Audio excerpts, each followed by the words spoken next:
races. It's hard to carry on when you feel all alone. Now I've swung back down again. It's worse than it was before. If I hadn't seen such riches, I could live with being poor. I'll sit down, I'll sit down, I'll sit down, sit down next to me. Sit down, down, down, down, down, in sympathy.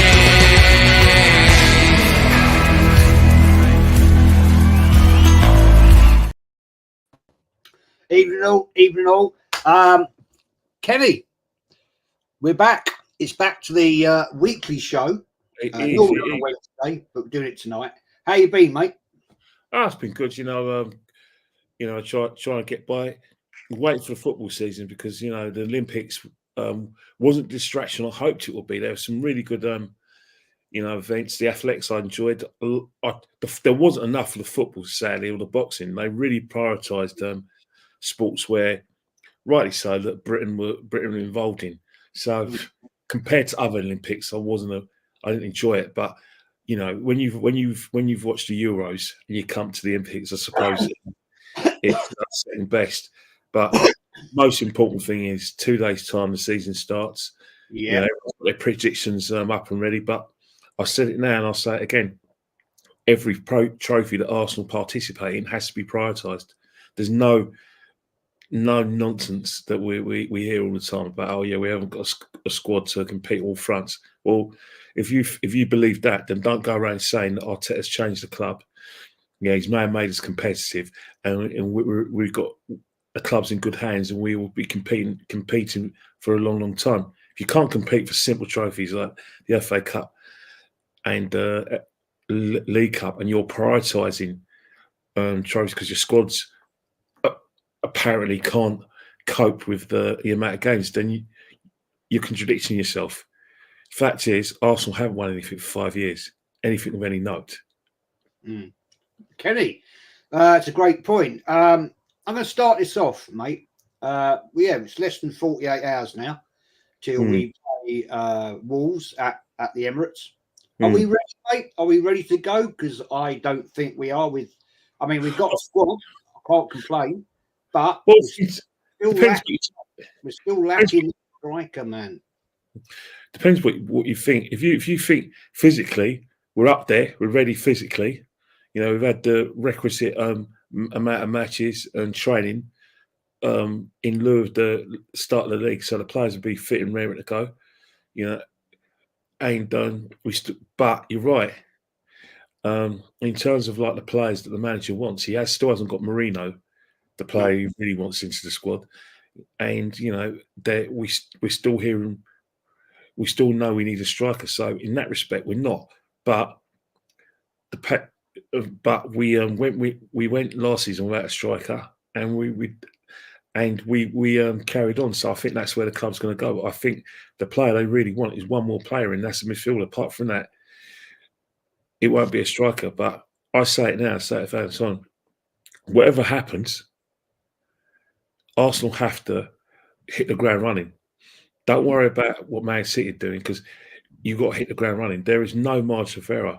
I know there's going to be people that if this doesn't go the way we demand it to go, they're going to point to the fact that the squad wasn't big enough, that we didn't get the player in time. No excuses. Experience alone, in terms of like consecutive, 2 consecutive years challenging Man City and losing to them, and then you're in your third year where we believe it will be Man City again. You've got a third year's experience. You've got to hit the ground running with whatever team we have. If we don't play to the way I think that Arsenal should play, I'm still going to be critical, because I'm going to analyse the players we have at our disposal. I'm not going to say, there's extenuating circumstances because this player was injured, that player's not injured. No, I won't. Got to go with it. I'm not downgrading Wolves. Got a lot of respect for any team that's in the Premiership, but you have to win your first game. It doesn't matter how you did it. Not the Forest last season, first game of the season. I don't think we play flowing football. We weren't the greatest, but we got over the line.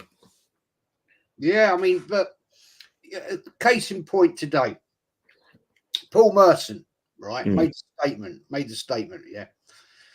Arsenal, couple of injuries away from facing a real fight to make the top 4, which I agree with that statement, because if Saka gets injured, mate, I mean, we can't keep pushing with these players. We've got no cover. We haven't got any cover now.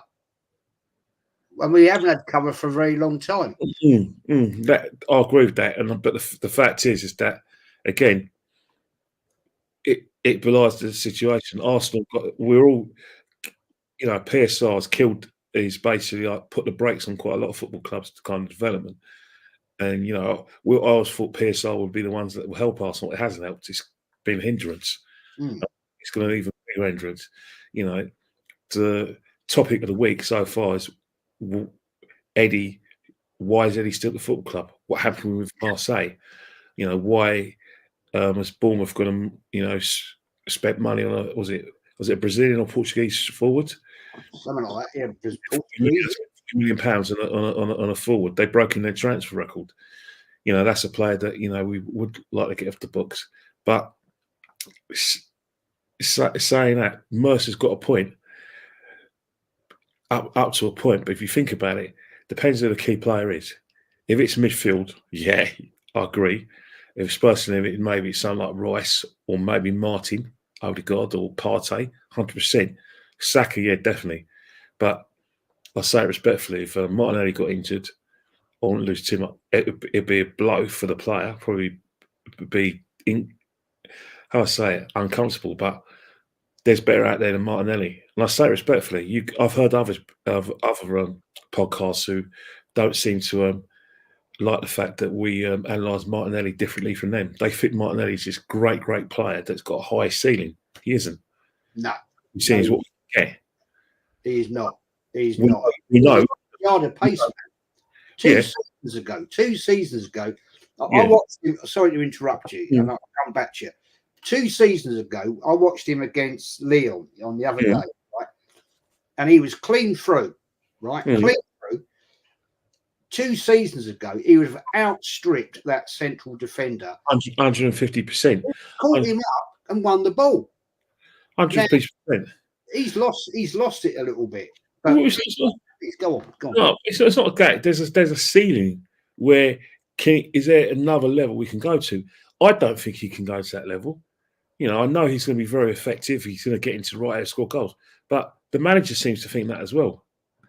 Let's not lose sight of the fact that had we paid Modric the personal terms he was after, he would have been playing this as a Martinelli. I don't know if he would have been successful. His, experience says he probably wouldn't because he's struggling at Chelsea. But that is an area where it's caused Mikel concern. The same, and that why do you think Trossard got his flowers? Because Trossard finished the season strongly and was first choice. But saying that, we do need someone to push Saka for his place, not be deputised for him. Someone to actually say, right, I want your place and raise the standards. We were talking about Neto. Neto's now got to Chelsea, but he's got his injury record in the best. But that is a player who comfortably could push Saka for his place, comfortably. And we haven't got that kind of player. And then you look at the forward thing. The forward thing is going to raise its ugly head. We will score goals. We will beat teams that statistically we should be beating. But I always say there's always a 6-pointer hit throughout the season, maybe 2 or 3 6-pointers, where you look back and you think, yeah, a striker. If we had a striker, we would have turned that draw or that defeat in points for us, and that could have made a difference in title. Man City got that player in Haaland, and that's the thing. I do think that majority of Arsenal fans do think we'll finish second on the basis of the fact that we won't get that striker, and that when it comes to the nitty gritty Man City will win the big games more. For instance, Man City, the sort of teams that can go to the top 6 and win home and away. We're yet to do that. Until we start doing that, that may be the difference in us winning the league. It's all well and good saying we've got 4 points of City, 4 points of Liverpool, but the fact is we didn't make a statement at Anfield and at the Etihad. Did make a statement. Yeah, fair, good points, man. Good point. Yeti, welcome aboard as always. How you going? All right. I'm good, mate. I'm good. We're just talking about. I'm going to ask you this question, as about Nottingham Forest. You've done business. You've done well. You've brought players in. You think you're ready for the season? Yeah, I'd say so. I think we've better than the players that we've brought in is the fact that we've staved off a lot of interest for our players as well. So I mean, that to me is paramount. I mean, I said that last season. You got to keep your Morgan Gibbs Whites, your Morelos, and things like that, because if you're going to get rid of those players, then basically you're just going to be rebuilding all the time. So I think what we've brought in is perfect. Each player that I've seen, Anderson was just brilliant. They were brilliant getting Anderson. And, we've got depth there as well. I think we probably need like another striker. There's been talk over a Brazilian striker, also Victor Roque, who I don't really know that much about, but apparently there's a bit of talk going on about him as well. So yeah, I'm ready. I'm buzzing, mate. I'm buzzing. I can't wait to actually get it going and just see what we're capable of. We've got Bournemouth on Saturday. So big up everyone in the chat, by the way. Big up Jez. Big up Kenny. Good to see you guys. And one of the funniest things I've heard today, to be honest, was Basuma getting kicked out of the first game because he's been sniffing laughing gas. And I just think it's first thing I thought was, bro, you play for Spurs. All you've got to do is look at the trophy cabinet. You don't need no You don't need no gas. True, very true. Thing is, there's nothing to look at. So there you go. This I think, come back to Kenny on this one, man. I still think, mate, we're lacking. We are lacking. We've got Nketiah still here. I called it out at the weekend and I said, why is he on the bench? That says to me he's not going anywhere. Nobody's interested, Kenny. That's a worry. That is what we're going to do, mate. I mean, that's the thing. It's not just Nketiah. If you're a Brentford fan, you'd be thinking, what's going on with Ivan Toney? The guy won't sign a new contract. He's looking to leave, similar to Eddie, but there's no concrete offers. He's on last year's contract. There's no concrete offers. Eddie's the same thing. We were led to believe as far back as a couple of years ago that there were clubs interested in Eddie. What's changed? The fact is that it really was frustrating that he didn't go abroad, because I haven't seen any concrete interest from anyone in the Premiership. Bournemouth have looked at the guy they signed and went, he's probably foreign player, value for money. That's what they're looking at, value for money. Like they look at Eddie, English player, knows the league inside out, but hasn't produced the numbers that he has produced. Plus, not only is that, because he's been capped by England, you're having to pay a king's ransom for him on someone. Yeah. Mate, let's be honest, who hasn't pulled up any trees, and his wage ain't helping either, I don't think. Yeah, and that is part of the problem. And I think that's going to be an issue for a lot of clubs in the Premiership. Smith Rowe was on 40 grand. So even though he's even though he's like played for the national side, and he hasn't produced the numbers for Arsenal because of injury and because the team's moved away from him, that's still going to be value for money, because all you've got to do is say, mate, I'll tell you what, you're not quite a 80,000 a week, like I said, player. But I'll tell you what, we'll give you 65, and then we'll see how you go, and we'll negotiate your contract again, and then you may put you up to 80 or 100,000. Depends. You know what I mean? That's an incentive that you can give Smith Rowe because of the the starting bargaining figure for his wages. Eddie, 100 grand a week. That's although, all right, it's not 300 grand a week, it's not 280, it's not 240, but 100 grand a week is still a lot of money. It is a lot of money. But for someone, and I say who is at best an average footballer. And he didn't get a lot of game time after Christmas, did he? Let's be fair. No. Arteta just decided that Kai Havertz is a better option and that we were better off playing with false number 9. Yeah. The thing is, another thing to take into account as well with Eddie is if one of these clubs in the Premier League take him on, he's going to be on more money than some of the players there that are better than him. So would be an issue as well. The thing is, though, Yeti, right, and this is what really winds me up with Arsenal. With Marseille were interested in him, right? We could have done a deal. But the pure arrogance of Arsenal Football Club was, no, this is what we want. We're not going to negotiate, Now, it's quite obvious to me that Arteta doesn't want to play the guy. Yeah. So just say, we want 30 million. They've offered 27. We're talking about £3 million. Yeah. I know to us, sitting here right here, that's a lot of money. That is a shitload of money.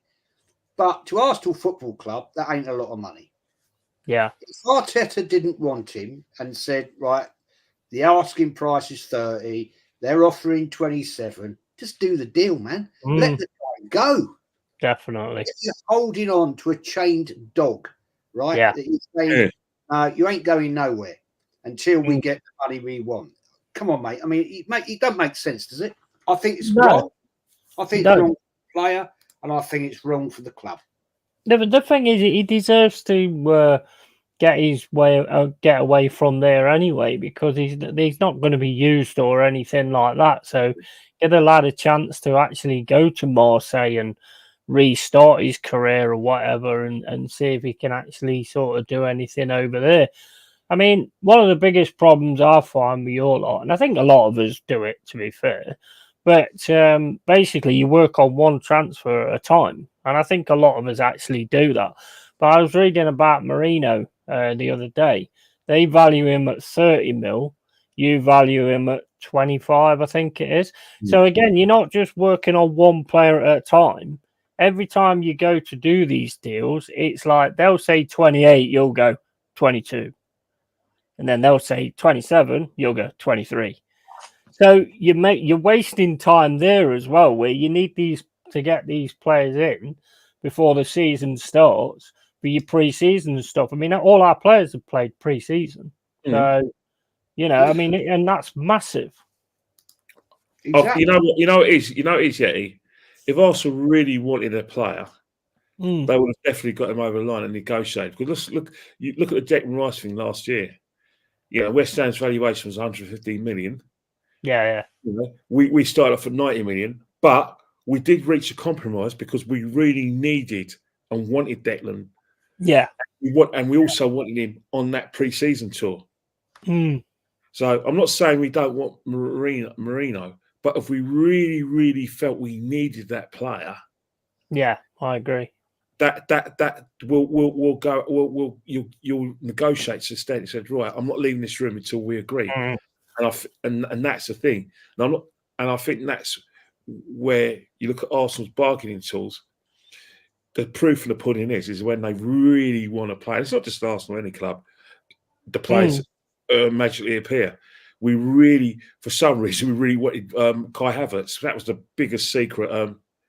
Yeah, I mean, the biggest secret that ever, where we didn't even see the connection. We didn't even know it was happening. But no. They paid £65 million for him shows that they really, really wanted him. And the same for Timber. Timber was a bit of a, bit of cover for the right hand side and cover for the centre halves. So if we get him, we done, or blah blah. There was talk that Man United were after Timber, but he chose to cut the Arsenal. So I suppose we had that angle, but we've seen it with our own eyes with every football club. You really, really want a player, then you will pay the club's asking price. Simple as. 100%. Yeah, very true. That Victor V, that was funny, man. Even Jez, they did you dirty early in the day in the Gooner versus Cancer podcast. Yeah, because I called them out for calling themselves Gooners. But not one of them actually knew what a Gooner is. And they're all sitting there calling themselves Gooners. And I find that very annoying. It winds me up because those that know, Kenny would know, you don't call yourself a Goon if you ain't one. Go on, mate. I think what's happened, it's a fashionable term, isn't it? You even think about now call themselves, they call the fan base Gooners. They do. Yeah, that's the worst. Yeah, that's fashionable. You think about it, right? Do you remember the time, right, where the people back in the day, the people that used to wear baseball caps and back the front were people who were from, like estate backgrounds, working class backgrounds in places like England and USA. And then all of a sudden, the celebrities started wearing it and made it fashionable. And everyone said, I want one of them. And you think about genres of music. If middle class people like a genre of music like rap, makes it more popular. And then what's happening? It comes in the mainstream. The word Gooner is coming to the mainstream because it's cool. Of course, they're not going to know what it entails, and they're certainly going to know why we use the word Gooner. I know because I'm from the area, but I'm not having a go at them. I'm just saying that is modern society. Everything becomes cool, even though it comes from mainstream. Even for instance, there's causes as well. You think about all the mainstream causes, like the Me Too movement. The Me Too movement has anything to do with these bloody women in Hollywood. It was something to do with, like I said, working class women, black women who were getting assaulted in prison and assaulted by gangs. Yeah. And Hollywood and like the entitled acting profession took it over, and then they took it as their own, and that's what's happened with the word Gooner. People think it's cool, don't care what it means, but if you ask them, do you know what it means? Yeah, I know what it means, but I think it's cool. I'm Gooner. I'm going to call myself Gooner Talk, Gooner Ramble. You know what I mean? Yeah. Their profiles, Gooner Souls, Gooner this. That's Arsenal the situation. It sounds cool. Years ago, disassociated themselves with the Gooners. That's the thing. Yeah. Didn't want anything to do with the Gooners. Well, look happened with when I won't mention his name because I think maybe his family members watching it. But let's not forget when one of our main fans, he died in a road accident abroad in Russia. The club didn't want him to have his wake at the Emirates because of his association. The club knew full well what it was about, but they all fought hard to stop him from having his wake. So exactly.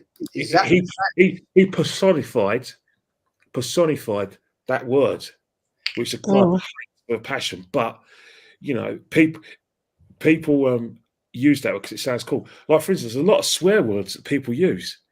There's a really revolting swear word that people think is funny that people use, and they don't even know the meaning of the word they use. That's the thing. People will, if it sounds cool, people will take it on board. Yeah, 100%. I mean, unless you've been 20-handed at some point, then you shouldn't be using it anyway, really, in my opinion.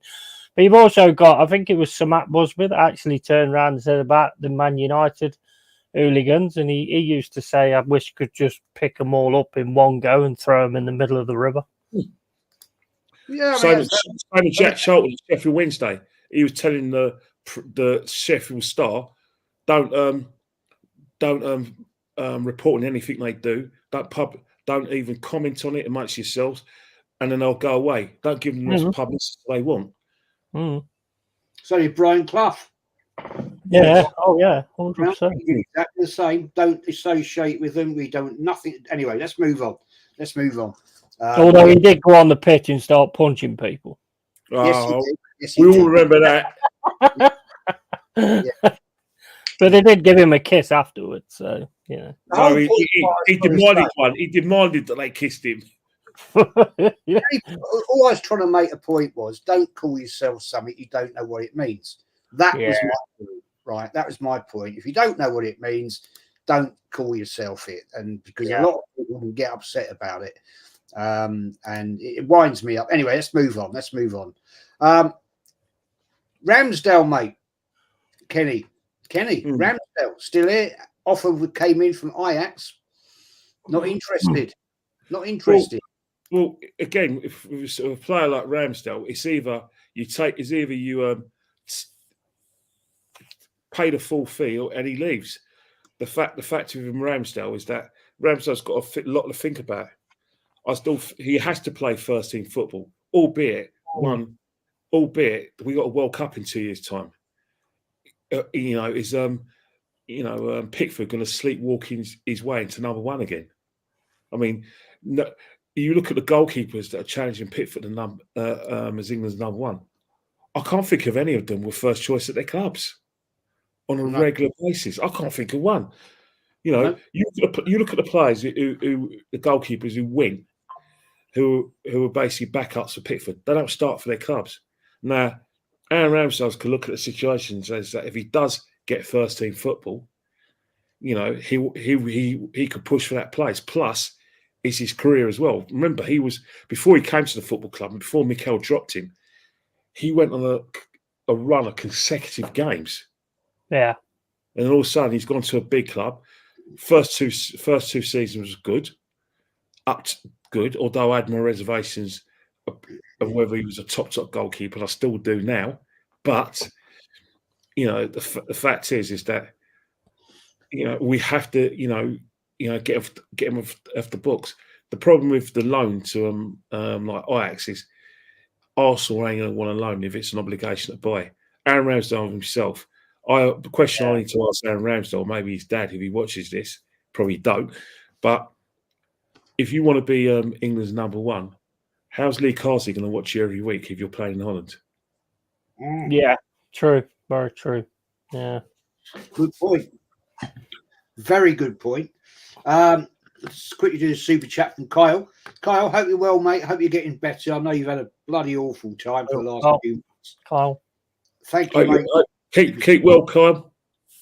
Hi, men. Looking forward to our chats this season. Yeah. Kyle, when you are up for it, let me know, bro. I've got this quiz to do with you, Kenny, Jack, and Anthony. But I won't until you're up for it and ready to go, man. Then just let me know and I'll schedule it. Because there is a prize up for that, which is the Bruised Banana coffee mug.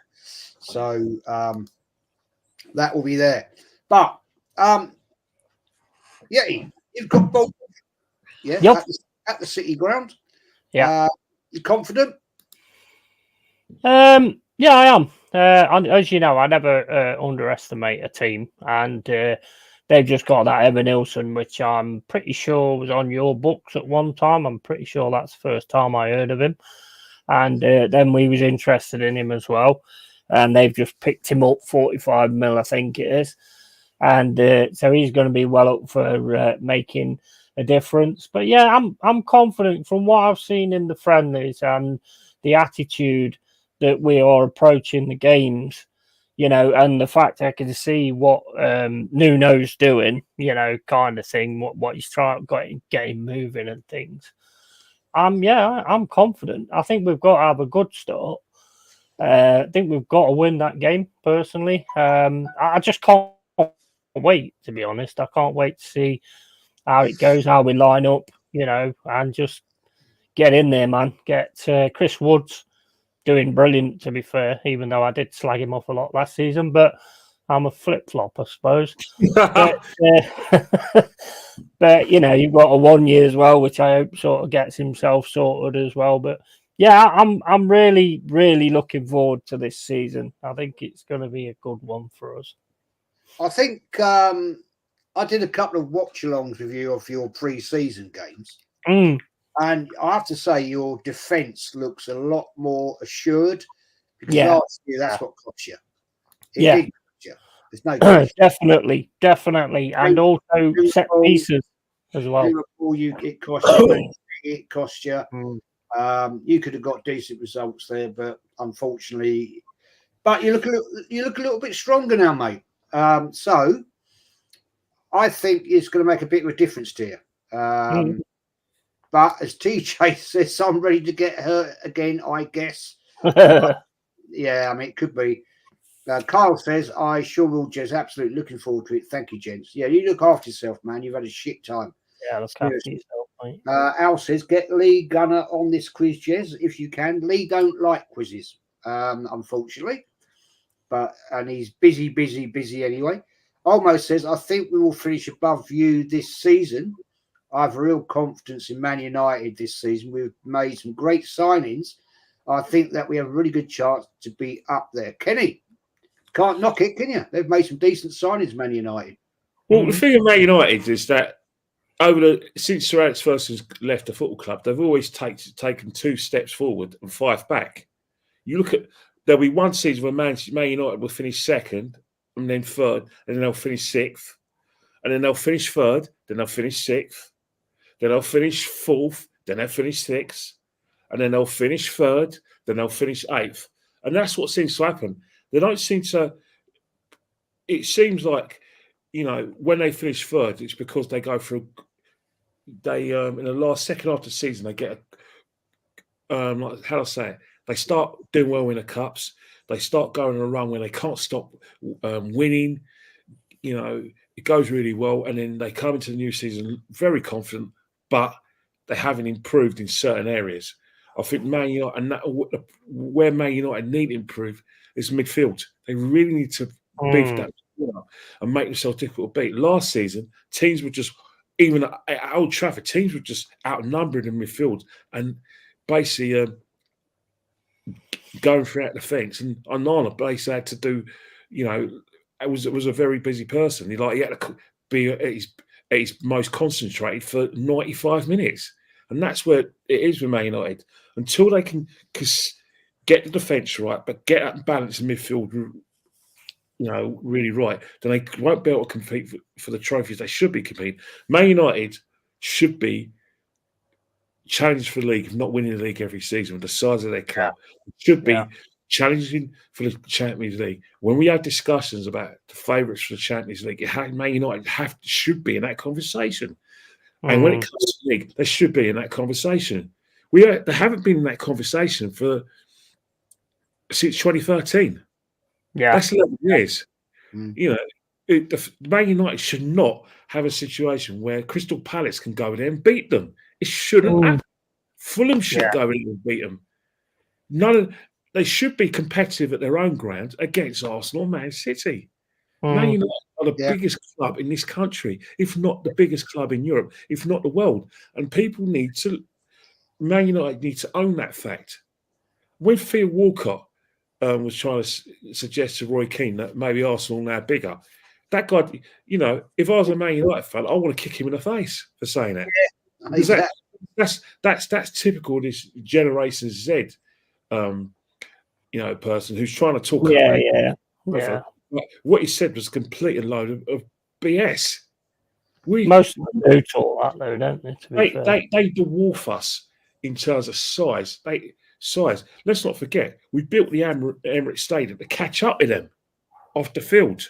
That's what the Emirates built, to catch up with the revenue they bring on a regular basis.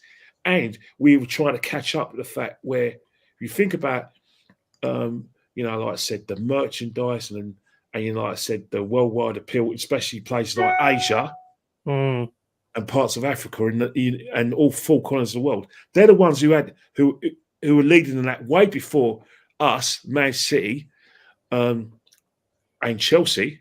It was always them and Liverpool who had that market cornered. So all I'm saying is that a club of their size got to get it right. Now they're trying to do that in terms of like getting rid of the people like Woodward, who's a businessman. He's not a football man. They've got Jason Wilcox in. They got the guy from Man City, was at Barcelona and PSG, and they've got what's it, Ashton, the transfer negotiator, who's with the FA, was Brighton, then worked his way up Newcastle, now at Man United. Now, if these lot can't get it right off the field, they're never going to get it right. They need to sort out Old Trafford and sort out their training facilities, and then they're good to go. And then Ten Hag can have a proper chance of actually doing a job. He still can't do the usual job with all those supports and all these mechanisms in place for him. Then of course they sack him. But Man United have to be challenged for trophies. It's an embarrassment as a neutral outside looking in. I'm shocked that Man United haven't got it right in the last 11 years. Shocked. Yeah, well, I mean, same here, to be honest. I mean, but watching that Champions League game, I mean, at times they played some beautiful football. And as TJ's just said, where's the goals coming from? Because, again, they played some great football, but, again, the usual suspect of Garnacho was the one that came on and scored the goal. 100%. Again, when you look at Man United, Marcus Rashford has to look at himself, and he's got to be embarrassed. Marcus Rashford get himself in a situation where players who are not even his level made the plane to Germany for the Euros, and he didn't. Well, how does that happen? You're probably you're the most experienced 26-year-olds I know in terms of games played for England, big games for your club, and then you couldn't make that plane. How did you let that happen? I mean, Sterling's another one who wants a slap because he's allowed these. They're not on Sterling though, but it seems like 300 grand a week Sterling. He's enjoying the 300 grand a week he gets at Chelsea for no matter what. But Rashford's another worry. Man United have got to make a decision on Rashford and say this season it's now or never. Yeah. That shot he missed was shocking, man. Shocking. No, he has to deliver, or get him out of the team and buy it big. The thing is, I saw something the other day. Sterling has been mentioned as one of the players that Chelsea want to get out of the club. Well, yeah, 300 grand a week. 300 grand a week. They're right, they would. Now, this is the question. I'll throw in it. Right. I do not want Arsenal looking at any of the Chelsea rejects again. Fed up. Well, I don't think they have to. Because if they do look at the Chelsea, the sort of players I'm looking at, the young players, because Chelsea are going all young. They're the players they're buying are players who haven't done it. They're not what I would call players who've had 5 or 6 years experience of playing consistently well in the Premiership or abroad. It seems like they're going for a model where they're giving a younger player 7 or 8 years contract, building a team around them. Hopefully they may come good, but if they don't, and they come good, but they don't win trophies, they could sell them on and make their money.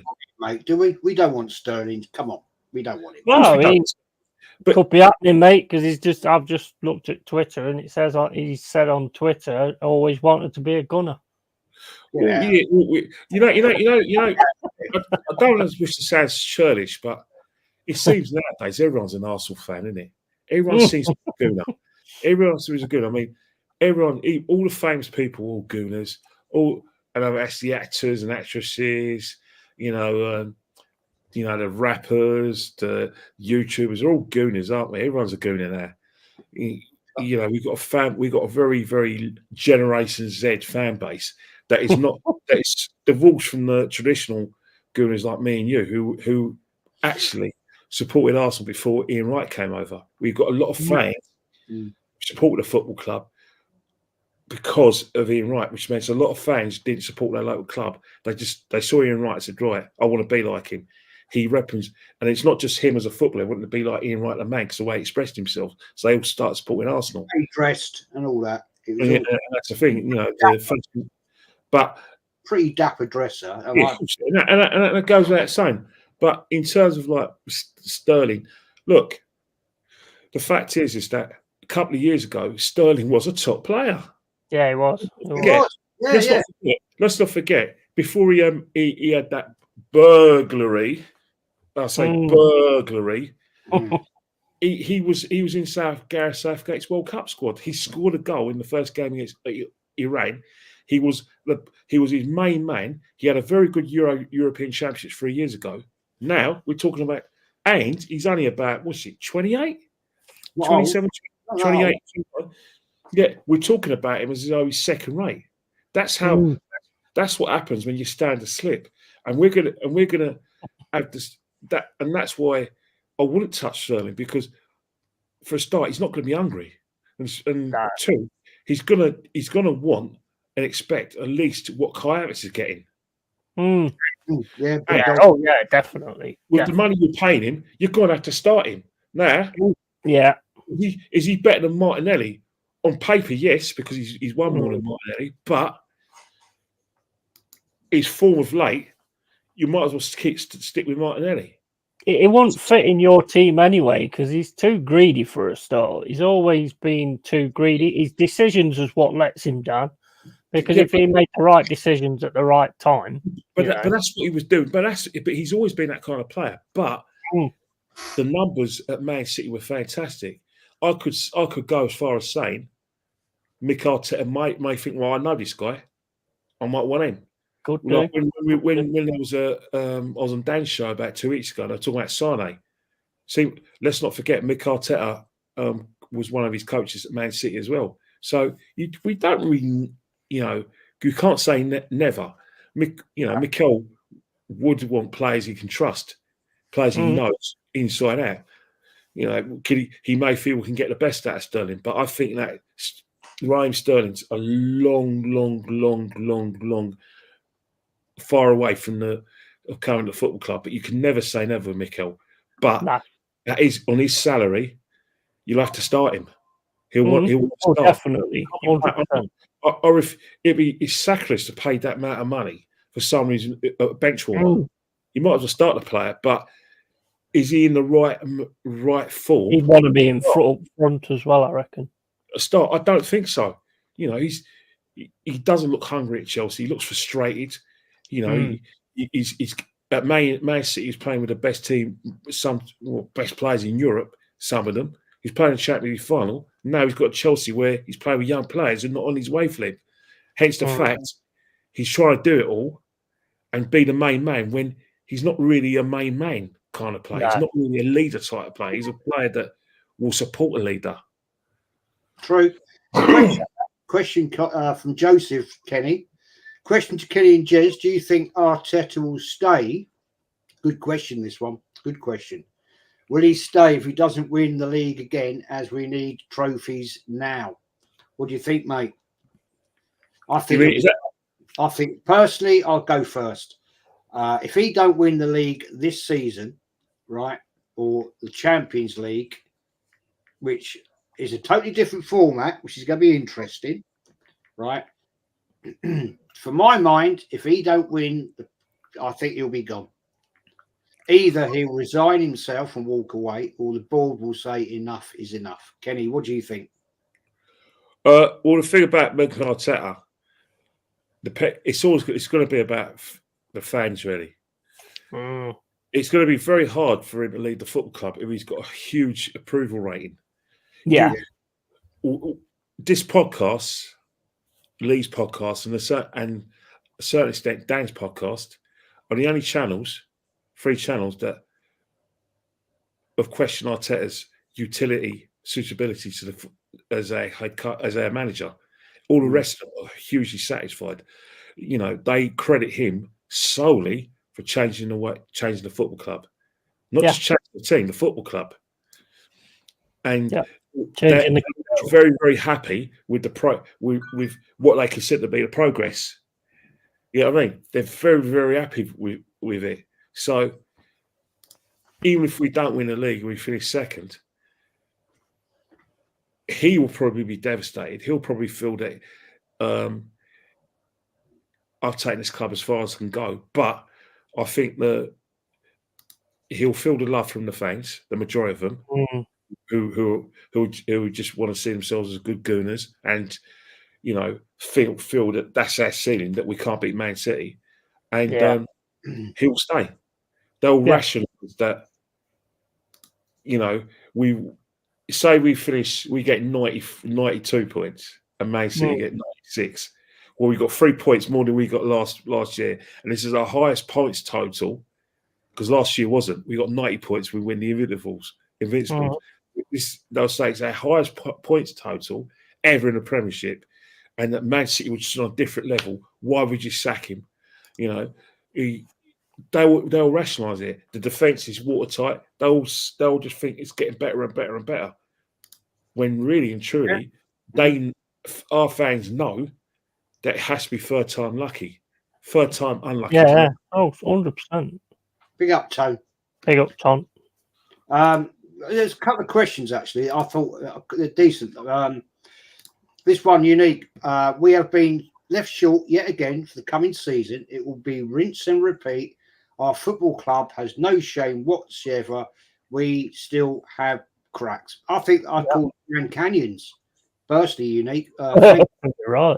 It's a good comment, mate. It's a good comment. There's another one I've picked out here.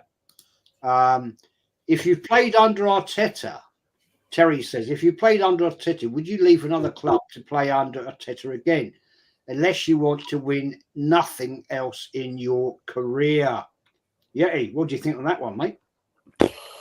Mate, I would never play under him again. I wouldn't last a day, mate. I'd probably punch him in his face, to be honest with you, because I just don't like the man. I don't like the way he is. I don't like how big head he is. And also the thing from before, I don't see him walking in a million years, because I just don't think he's got that in him. He's never going to walk. And Kenny was spot on. It will be the fans that will keep him there, But yeah, I mean, well, if you played under, I mean, that's would have never happened anyway. There's no way I'd play under a prat like him. To be fair, he'd wind me up on the first day, just saying hello. If he said hello, Yeti, that'd be it. I'd have to headbutt him. Well, that'd be you, Dom, for certain. That's exactly what I said. Look what happened with Oba. You're right. I forgot to mention Northside and Curtis as well, who would definitely be ones who question the manager. And obviously, I know Yardman's got a channel, so he would do that as well. But majority of YouTubers, majority of fans who, like I said, I always put, when I talk about certain fans, I always have I always hyphenate it, or do like a slash fan slash journo. And let's be honest, if I got no umbrage with them, because at the end of the day, if you're a fan club journo and you're finally getting access to the players' lounge, you're finally getting access to ask the manager questions, why would you do something stupid like raise concerns about the manager? You just don't do that. No, it's self-harming. It's self-harming. It's shooting yourself in the foot. Yeah. As Joel said, sadly, I don't jazz. This club has no ambition, and I'm just happy to finish fourth, and the fans have been brainwashed. Well, it's the PR bullshit, man, and it's Kenny. I want to ask you this question. I find this most frustrating. Right now, you weren't at the game for the Emirates Cup, but please, what I just want to get I want to try and understand this, right? I did a watch along for it, and it was an okay first half. It was good. We 2-0 up and everything. Second half was a bit flat. We win the Emirates Cup. Well, an Egg Cup, if you want to. Yeti and I did a watch along together for it. And it was the most ridiculous looking trophy I've ever seen. But when you're there, mate, and it's 2 o'clock kickoff. Yeah, you've spent your money getting to the ground. You've spent your money on the tickets, which I know is subsidised. It's not full price, right? You've had your day, but you're winning the game, and you're going to win a cup. Why are people walking out 5 minutes before the end of the game? It's let's be honest. It's been happening at football from the start of time. Every You're going football, to win a trophy. yeah, but again, Trophy. I would say the Emirates. You look at the Emirates Cup, and you look at the two games we had against Leverkusen and Lyon. Yeah. I can guarantee 60% of those fans will not be at the game on Saturday. They haven't got memberships. Yeah. Now, My point, Lee, Don't think they wanted it, Kenny, to be honest. It was the last thing anybody wanted. If you're a day trip fan, right? Yeah. And that's what we're talking about here. Yeah. Right. You weren't there. There was thousands of season ticket fans weren't there. So these people have bought tickets at 60 quid, whatever, 10 quid for a kid. They've been in the concourse. Yes. Sorry to cut you. You've just answered your question. Those 60% of fans that don't go there, you said money for food, money for a program, and they brought the kids. That's why they leave early, Chase. Because when they come with their kids, they don't want to be caught in the crowds. And this is but this is what happened. But if they go for the first time to a football match, this is what happened. It was happening at Highbury. People leaving early because they don't want to get caught in the crowds, and that's the reason. 60% of those fans don't normally go to the game to Arsenal. They're going to a game where it's packed for the first time. If they go to the women's game where, let's face it, respectfully, there's not there. Even though they claim there's 60,000 fans there, there's not. There's only about 45,000. But I'll let that go. The fact is, it happens at Forest. It happens at the White Hart Lane. It happens at every football ground around the country. There's always going to be these people who say, you know what, I don't want to get caught in the crowds because I've got to get my train home. I don't want to get caught in the crowds. I need to miss the traffic. That is the mentality you get every game. England International, Wembley, it happens. Why don't they? Right, they've pitched up. They've pitched up, right, to watch the Emirates Cup. Yeah, fair play. I get it. Yeah, and Arsenal winning 2-0. So sit there, see the team walk around the pitch, get the trophy, and sit there for another half an hour and wait. That's what I did. But yes, that's what I do. When my nephew came for the first time. Do. Yeah, but that's what it's funny. I did that 2 years ago when my nephew came to the game. The Man City game, New Year's Day 2022, I said to my nephew and his mum, because they were near me, I pointed at them, I said, stay there. And his mum looked up and said, no, stay there and you're way to go. And then she said, and I said to her, the reason why I've asked you to stay there, in 15 or 20 minutes, that clears up. And if you wait with me and come to the press box to go, and I'll show you around the press box, give it another half an hour. So she gave it another half an hour. It'll disperse and you'll be laughing. Yeah, exactly. But I always used to do. But not everyone has that idea. You know, I've been when I was a kid. There was one guy I used to go with, and he tried to spoil me fun. And he wanted to leave early for an Arsenal game in the 80s because he wanted to get caught in the crowds. And I said, well, go on your own then.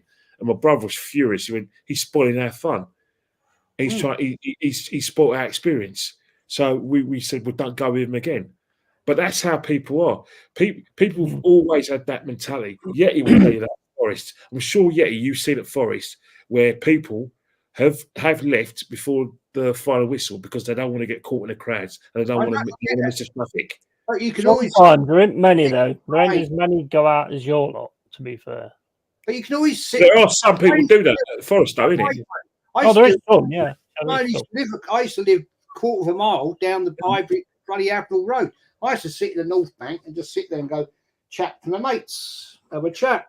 You know, let's get out. We don't need to go yet. Yes, we're in a situation where things have changed now. The fans ain't local, so you know. That's it. Another thing as well, you know,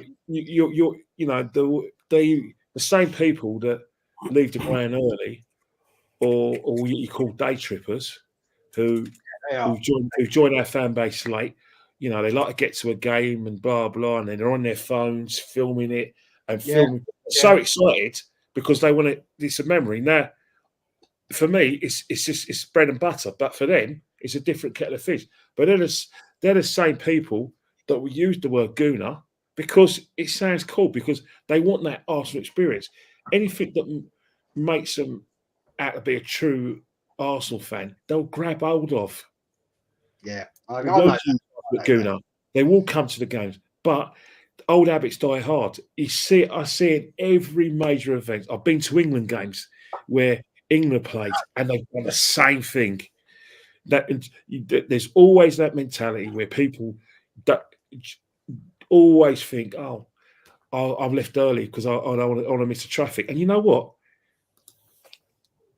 What's their punishment, Jez?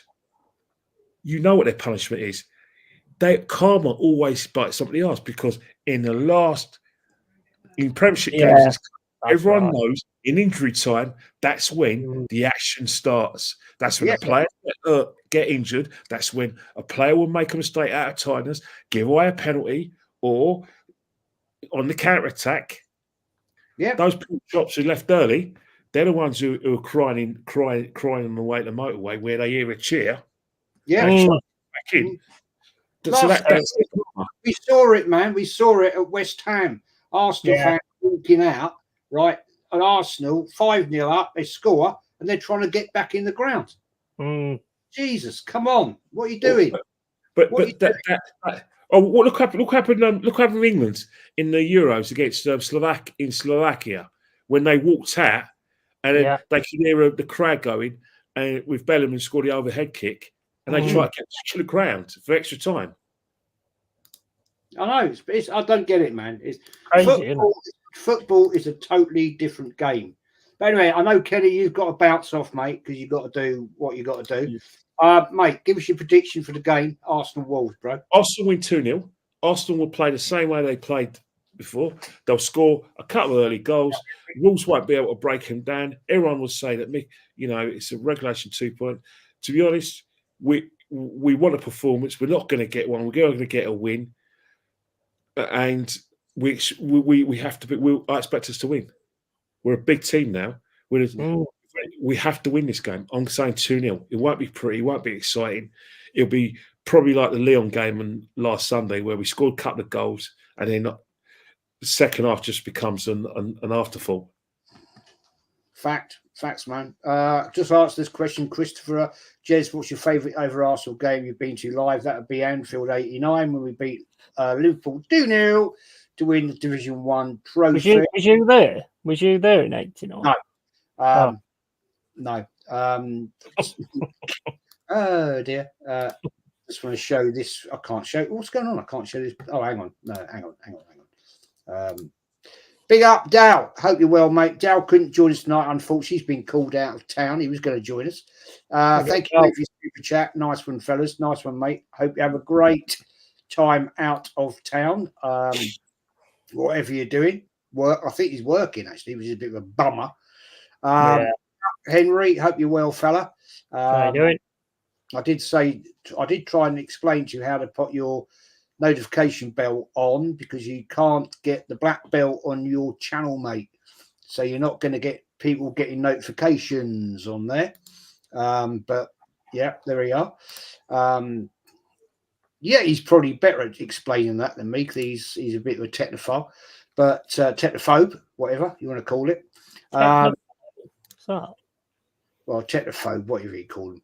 Natalie says, Jess, talking about 89, we'll 100% be more productive and 100 times more exciting than our next 2 seasons of going through the second place motions as second Arteta renews to stay with another 4 seasons. Yeah. Yeti, you've got Bournemouth at the City Ground at the weekend. Yeah. For your game, brother.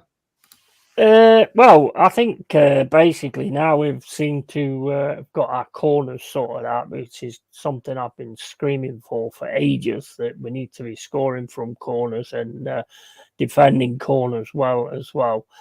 I would say pretty much I'm going to go 3-1. I know Si's like a Bournemouth fan. I know it's going to be a tough game. It is really going to be a tough game.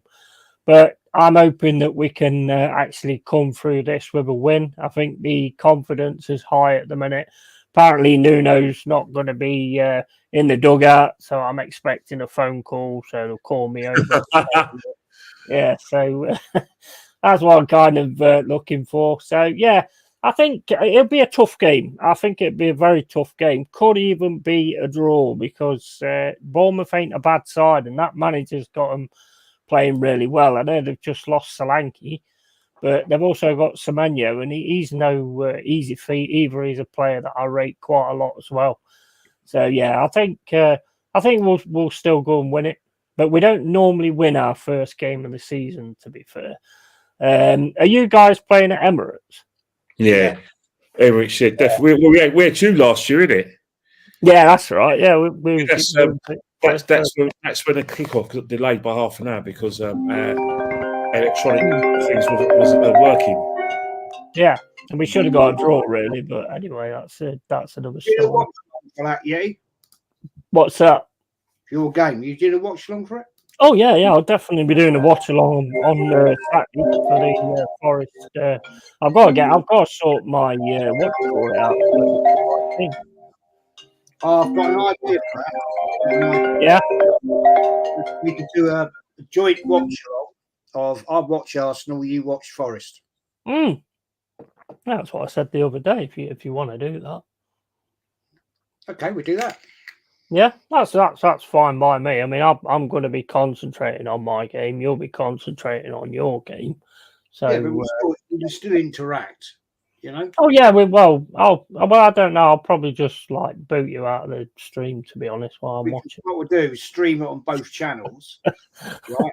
Yeah, we stream it on both channels, so it's Arsenal Forest, and we do it that way. Yeah, we'll do it for that one. Yeah, definitely. And then that'd be cool. So thanks everybody. Kenny's got to leave us very shortly because he's got some stuff he's got to do. I might just end this if he can't get back. He's on the phone. Fair play. And your game, I think it'd be 2-0, and the fans will walk out at about 75 minutes. Probably. What, that late? Yeah, it is a bit late, isn't it? Anyway, man, Kenny, thanks for joining us, brother. I want to apologise for that. Is that my family are on a girls only holiday, so I'll be left with the dog. So my daughter rang. That's why I thought, well, you know what I mean. Oh, all right. Yeah. Mate, please shout out your socials, brother. Thank you. Yeah. Our socials are at Kenny Ken 1972. The football season will start. You know, I haven't been as productive as I'd like, because obviously you guys know the circumstances of why. But you know, I would love to sort of like get back to what I'm doing, because you know I've got an incentive now because I've got the Arsenal game, so I could definitely not do a video at the Grand. And you know, if there's popular demand for all my other silly videos, you know, the ITV old ITV style commentary of all the goals, I'll bring it back if that's what people want. Yeah. I watched the other night, the early hours of the morning. I think it was Tuesday. It was the Anfield game when you've got Brian Moore and Brian Clough as the commentators. Mate, yeah, classic, absolute classic. Well, you know Brian Clough. You know, he to be honest, he's got a wicked sense of humour, because remember, I was only about 18 months then, but I always think about Poland, Poland, 1973. His punditry before the game, he called Tomaszewski a clown. And that clown was partly responsible for England being knocked out the World Cup in 1974. So Brian Moore's commentary, punditry wasn't spot on at the time. Yeah. No, it wasn't. And that night, actually, at Anfield, that game, which I've watched, I've watched that game 100 times, I think, must be at least. And he was actually totally against Arsenal, all for Liverpool, which was odd because of the Liverpool Nottingham Forest sort of situation at the time. But Yeah. It was a small period. There was a small period where Nottingham Forest got promoted in 1977, and they were just regularly beating Liverpool. They beat them in the League Cup final 78, beat them in the not to make the European Cup in the first round, and Liverpool were the holders. And Liverpool didn't like Nottingham Forest beating them in that period between in the late 70s, 80s, and it was quite a good rivalry. And Brian Clough did stick it up to him. You know, he wasn't just he did let him know because he didn't like Leeds when he was manager of Derby, and he didn't. With Don Revie, but he didn't like Liverpool much as well. Well, Liverpool, Nottingham Forest, mate. There's some big rivalry there back in the day. That is for certain. 100%. Well, we're not going to go into that one, but there is reasons. I mean, I'd like to say I wouldn't want to go into that at the minute. Yeti, thank you for joining as always. Please shout out to your channel. The links have been put in the chat. So as always, mate, thank you for joining. My partner in crime, and shout it out, please. Yeah, appreciate being on here with you and Kenny and everyone in the chat as well. It's always good fun, good laugh, and it's long-haired Yeti's cave. I mean, you're lucky I come on, to be honest, because I mean, you my comments all the time, to be fair, and it really does annoy me a lot. So, but I thought, I'd be a man, I'd be a man about it, sort of thing. Yeah. And so I mean, I started doing a lot of gaming for my channel as well, getting like a few gamers, few mates of mine. Did like a 4-hour stream yesterday, and all of it's buggered. The whole thing's buggered because there's no audio on it. So that was a waste of time. Well, it was fun, but it was a waste of time. Yeah. But I might do a watch along tomorrow for the Man United game. Is it Man United Fulham? If you want to join me for that, for the pub. I can ask you if you're going to do that. I'll join you. Yeah, I think I'll probably do that one tomorrow. And then I'll have the Forest one against Bournemouth joint with Jez. I'm not going to have a joint with Jez. I mean, that's a little bit over the top. But, so basically we'll do that joint stream, Arsenal and Forest game. And, it's long-haired Yeti's cave. Come over there and have a laugh, chill. And, cheers. Thanks. Always, mate. Always a pleasure to have you on. Kenny, thank you for joining as always. Next week we'll probably be getting back the regular Wednesday chat with Kenny. I'll tell you what, finish big games, Jess. Big games, 2 big games. Aston Villa next Saturday, and obviously Brighton at home, and then after I think it's the international break. Your favourite? I can't wait for that again. Dear God Almighty. Seriously. Danny, the saviour. Seriously, we've just had enough international football. We're going to be suffering it again, as always. But people, we're out of it. And thanks for watching. Thanks for smashing the likes. Make sure you smash the likes. And thanks if you sub the Yeti's channel. I know Alf subbed to you tonight, so thank you, Alf, for subbing to you. And let's get out of it. So you can all have a good evening. We're all going to be getting nervous. It's all starting again. Let's come on, you Gunners, and come on the Forest. There you go. Take care. Massive games. Huge. Big start to the season, everyone. Good luck to all the teams out there, apart from Spurs. But there you go.